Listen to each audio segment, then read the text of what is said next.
आज सुखिला रहिबो पाग आउ कालिठु पुणी बढ़िबो वर्षा। तेणु आसंता काली पई 18टी जिल्ला को जारी होईछि येलो वार्निंग।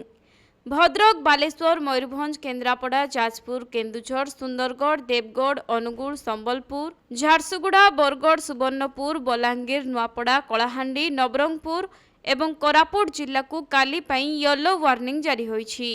एही सबु जिल्ला रे घड़घड़ी सह प्रबल वर्षा हेबार संभावना रहिछि। परे 14 तारिख रे अधिकांश जिल्ला रे वर्षार परिमाण कमी पारे, जहाँकि 14 तारिख रे केवल सुंदरगढ़, केन्दुझर, मयूरभंज एवं बालेश्वर जिल्ला को येलो वार्निंग जारी होईछि। तेबे आज पई कोनोसी वार्निंग नथिबा सूचना दैछि पाणीपाग विभाग।